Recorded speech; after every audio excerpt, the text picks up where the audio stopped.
Salam dostlar, Uğur IT Akademi YouTube kanalına xoş gəlmisiniz. Mən Kənan, bugün sizlərlə GPU, Graphics Process Unit haqqında danışacağım. Ad cəhətdən CPU ilə bənzərliyi var, amma ki, iş prinsipi cəhətdən əsas bir fərqləri var onların. CPU işləri ardıcıl olaraq yerinə yetirir, yəni bir iş gəlir, onu yerinə yetirdikdən sonra digər işə başlayır. GPU isə ondan fərqli olaraq paralel iş prinsipi ilə işləyir, yəni bir neçə işi eyni vaxtda paralel şəkildə apara bilir. Buna görə də görüntü və qrafik işlərin emalı zamanı GPU CPU-dən bir addım önə keçmişdir. Dostlar, videokartın təslimat növlərinə baxsaq, onun iki əsas növü var. Internal və external, yəni daxili və xarici videokartlar. Daxili videokartları əlavə olaraq inteqrasiya olunmuş videokartlar da deyirlər, çünki onlar CPU-ya inteqrasiya olunmuş şəkildə gəlirlər. Xarici videokartlar isə notebooklarda anaplata üzərində lehimlənmiş formada, masaüstü kompüterlərdə isə əlavə slota birləşdirilmiş formada olur. Biz dedik ki, daxili videokartlar, yəni Integrated Graphics kartlar CPU-ya inteqrasiya olunmuş formada gəlirlər. Bütün kompüterlərin də CPU-su olduğuna görə biz buradan nəticə çıxarda bilərik ki, hər kompüterin ən azı bir ədəd videokartası olur. Bu videokarta da daxili videokartadır. Daxili videokarta özü biz kompüterimizdə power düyməsi basdıqdan sonra kompüterimizin açılıb bizə görüntü verməsini təmin edir. Daxili videokartalarımız çox yüksək keyfiyyətli və detallı görüntü verə bilmirlər. Yəni onların parametrləri aşağı olur. Bizim gündəlik işlərimizi görən zaman görüntülərin bizə göstərilməsinə köməklik göstərirlər. Daxili videokartalardan danışarkən biz onların istehsalçılarına və modellərinə də diqqət yetirməliyik. Intel'in Intel HD Graphics, Ultra HD Graphics, Iris və Iris Xe Graphics kimi modelləri də var. Intel HD Graphics köhnə nəsil Intel Core Family-lərdə istifadə olunurdu. Intel Ultra HD Graphics yeni nəsil i5 və i7 tipli CPU-larda istifadə olunur. Iris və Iris Xe Graphics isə həm yeni nəsil, həm də ki, güclü Intel CPU-larında istifadə olunan daxili videokartalardır. AMD-də AMD Radeon Vega Graphics istifadə olunur. Apple-da isə Apple kompüterlərinin CPU-ları M1, M2, M3 çipli CPU-lar olur və Apple-ın daxili videokartaları da elə bu CPU çiplərin adı ilə bağlıdırlar. Daxili videokart haqqında bu qədər məlumat bizə hələ ki kifayət edir. İndi isə keçirəm xarici videokartalara. Xarici videokartlar biz burada 2 ədəd formasını görürük. Sol tərəfdəki masaüstü kompüterlər üçün, desktop PC-lər üçün olan xarici videokartadır. Sağ tərəfdəki isə notebooklar və laptoplar üçün istifadə olunan xarici videokartadır. Mən daha əvvəl demişdim ki, notebooklar üçün xarici videokartalar anaplata üzərinə lehimlənmiş formada olur və fiziki olaraq CPU ilə bənzərlikləri var. Sol tərəfdəki xarici videokarta, yəni masaüstü kompüterlər üçün olan xarici videokarta, notebooklar üçün olan xarici videokartadan olduqca böyükdür və anaplataya birləşməsi üçün xüsusi bir slotu vardır.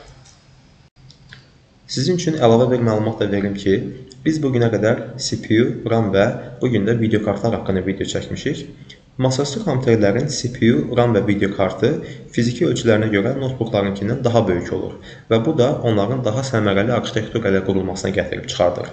Yəni, nəticə olaraq belə bir fikir ortaya çıxır ki, masaüstü eyni parametrdə olan masaüstü kompüterlər notebooklara nəzərən daha yaxşı performans göstərə bilirlər. Hörmətli YouTube abunəçilərimiz, bu çəkdiyim IT Essentials videolarının tam formada biz tədrisini kursumuzda həyata keçiririk. Kursumuzda IT Essentials dərsləri 3 ay müddətində həftədə 2 dəfə tədris olunur.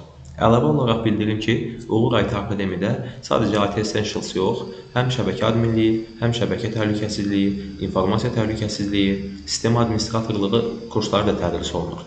Əlavə məlumat almaq istəsəz, sizlər üçün ən sonda göstərdiyim LinkedIn və Instagram hesablarımıza yaza bilərsiniz. Xarici videokartalardan danışmışkən, biz bir də onların istehsalçılarına nəzər yetirək. Xarici videokartın 2 əsas istehsalçısı var. Bunlardan birincisi Nvidia, ikincisi isə AMD-dir. Bu iki istehsalçı əsasən videokartın çipini istehsal edir, amma Asus, MSI və Gigabyte kimi firmalar bu çipləri alaraq özlərinə uyğun digər modifikasiyaları əlavə edərək bazara satışa çıxardırlar. Nvidia-nın GTX və RTX seriyaları, AMD-nin isə Radeon R və RX seriyaları məşhurdur. Nvidia-da son dövrlərdə, yəni günümüzdə RTX seriyası, AMD-də isə Radeon RX seriyası istehsal olunur. Xarici videokartalar haqqında danışarkən biz onların istehsalçıları, marka və modelləri haqqında məlumatımız oldu. Gəlin indi isə biz bir xarici videokartın işləməsi üçün onun nəyə ehtiyacı var, biz buna baxaq. Xarici videokartın işləməsi üçün onun əvvəla enerjiyə ehtiyacı var. Masaüstü kompüterlərdə bu enerjini təmin edən qida blokudur. Yəni, qida bloku ilə xarici video kart arasında bir naqil vasitəsilə bu enerji ötürülür. Bu enerji ötürülən zaman adətən 6 pinli və yaxud da ki 8 pinli konnektorlardan istifadə olunur. Amma ki, günümüzdə çox yüksək performanslı xarici video kartalar var ki, biz onlarda bu formada olan 10 və 12 pinli konnektorlarda görə bilərik. Yüksək performans göstərə bilən xarici video kartalarda biz 10 və 12 pinli konnektorlar buna görə görürük ki, konnektor sayı çox olduqca oradan daha çox enerji daşına bilir. Yəni ki, yüksək enerji tələbatını daha çox pini olan konnektorlar ödəyə bilirlər. Xarici video kartaların sadəcə enerji ilə təmin olunması kifayət eləmir. Xarici video kartın işinin nəticəsini görməkdən ötürü biz onu anaplatamız üzərində birləşdirməliyik. Xarici video kartların anaplata üzərinə birləşdirdiyimiz slotun adı PCIe X16 slotudur. Yəni PCI Express slotu. PCI Express slotlarının X1, X4, X8 kimi digər növləri də var. Amma ki, xarici video kartalar X16 slotuna birləşdirilir. Digər slotlara isə genişləndirmə yuvaları birləşdirilə bilər. USB portlar əlavə olaraq birləşdirilə bilər, əlavə LAN portu birləşdirilə bilər, əlavə səs kartı birləşdirilə bilər. Amma ki, xarici video kartalar PCIe X16 slotuna birləşdirilir. Bu şəkildə gördüyümüz bu hissə və bu hissələr bir xarici video kartın anaplataya birləşdirildikdən sonra oradan rahatlıqla ayrıla bilməməsi üçün kilit sistemi rolunu oynayır. Və bu anaplataya videokart birləşdirildikdən sonra bu kilit sistemi videokartın üzərində olan kilidlənmə yerinə gəlib birləşir və videokartın anaplata üzərindən rahatlıqla ayrılmasının qarşısını alır. Bu şəkildə görsənir ki, xarici videokartaların üzərində əlavə kulerlər olur. Təbii ki, onların da soyudulması üçün bu kulerlərə ehtiyac var. Bəzi videokartlarda 1 ədəd, bəzilərində 2 və bəzilərində 3 ədəd görə bilərik. Bu təbii ki, onun performansına nəzərən dəyişir. Çox yüksək performans göstərəndə kuler sayları çox olur ki, yüksək performans göstərən zaman ayrılan istilik də çox olacaqdır və bunun da soyudulması üçün əlavə kulerlərə ehtiyac olur. Xarici videokartamızı anaplatamıza PCI Express slotu ilə birləşdirdik və həmçinin əvvəlki şəkildə gördüyümüz kimi xarici videokartamıza qida blokundan naqil vasitəsilə enerjimizi də verdikdən sonra videokartamız işə düşür. Təbii ki, videokartamız işə düşdükdən sonra biz onun nəticəsini görməkdən ötürü onu bir monitora bağlamalıyıq. Videokartların monitora bağlanması üçün müxtəlif portlar var. Yuxarıdakı şəkildə real bir xarici videokartın üzərində olan portlar görsənir. Yuxarı tərəfdə bir DVI portu, aşağıda bir ədəd display port və 3 ədəd də HDMI portu görə bilirik. Bu bir nümunə şəkildir. Aşağıda isə biz portların sxematik şəklini görürük. Yuxarı tərəfdə mini display port, HDMI görürük. Aşağıda VGA, DVI və Dual Link DVI görə bilirik. Dual Link DVI və VGA köhnə bağlantı növləridir. Günümüzdə hal-hazırda daha çox HDMI-dən istifadə olunur. DisplayPort HDMI-dən daha sonra istehsal olunmasına baxmayaraq, çox da məşhurlaşmadığına görə yenidən daha çox HDMI-dən istifadə olunmağa başladı. Və günümüzdə artıq universallaşma getdiyinə görə USB Type-C portundan istifadə edərək görüntü ötürülməsi də mümkün olur. Biz xarici videokartamızın bu bütün bağlantılarını elədikdən sonra da yenə də nəticə görməyə bilərik. Çünki xarici videokartalar əlavə olaraq driverə ehtiyac duyurlar. Xarici videokartın driverlərini biz internetdən onun marka və modelini yazaraq rahat şəkildə yükləyə bilərik. Və yaxud da Windows 10 və Windows 11-in çox yaxşı bir funksiyası var. Check for Update ilə biz xarici videokartamızı kompüterimizə yerləşdirdikdən sonra Check for Update ilə avtomatik şəkildə biz onun driverini yükləyə bilərik. İndi isə gəlin xarici videokartların güc parametrlərinə nəzər yetirək. Xarici videokartalarda birdən çox güc parametri var və bu güc parametrləri də indiyə kimi gördüyümüz CPU və RAM-dakilərdən müəyyən qədər fərqlənirlər. Xarici videokartların güc parametrlərinə nəzər yetirəsi olsaq, biz əvvəl TDP-dən başlayaq.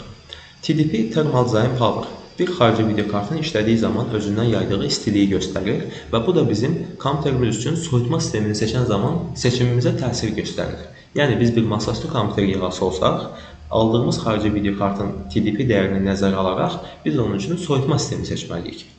İkincisi, core növləri. NVIDIA istehsal edən videokartlarda CUDA korlardan, AMD istehsal edən videokartlarda isə Stream prosesorlardan istifadə olunur. Yəni bu hər iki firmanın o korlara verdiyi bir addır. Üçüncüsü VRAM, yəni ki video RAM. Ekran kartının görüntü məlumatlarını müvəqqəti olaraq yaddaşda saxladığı yerdir.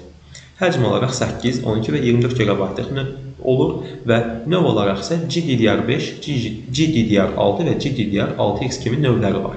Bu VRAM bizim bildiyimiz RAM məntiqi ilə işləyir, yəni oradakı görüntüləri müvəqqəti olaraq yaddaşda saxlayır. Memory Bus Width GPU-nun nüvələri və VRAM arasında məlumat ötürmə kanalının genişliyidir. Yəni, GPU-nun korları və VRAM arasında ötürülən məlumatın bir dənəsinin maksimum həcmi nə qədər ola bilər onu göstərir. Memory Bandwidth GPU-nun VRAM-dən saniyədə nə qədər məlumat oxuyub yazmasını göstərən ümumi məlumat ötürmə sürətidir. Vahidi gigabit böl saniyədir. Yəni, biz burada yenidən tezlik vahidinin də dəyərini görürük. Yəni, tezlik vahidi də videokartlarda vacib dəyər hesab olunur. Dostlar, xarici videokartların güc parametrləri bunlarla kifayətlənmir. Onların görüntü işləməsi zamanı görüntülərin daha dəqiqləşdirilməsi və zənginləşdirilməsi üçün, məsəl üçün kölgələrin daha canlı olması üçün, işıq və rəng çalarlarının dəqiqləşdirilməsi üçün əlavə kiçik modulyar funksiyaları da var. Biz amma bugün ən əsas lazım olanlara, ən vacib olanlara değindik. Dostlar, xarici videokart haqqında danışacaqlarım bu qədər idi. Sizlərə diqqətiniz üçün təşəkkür edirəm. Ən sonda sizə LinkedIn və Instagram hesabımızın profil adlarımızı, linklərimizi və linklərimizin QR formalarını təqdim edirəm. LinkedIn və Instagram hesabımıza, həmçinin də YouTube kanalımıza abunə olmağı unutmayın.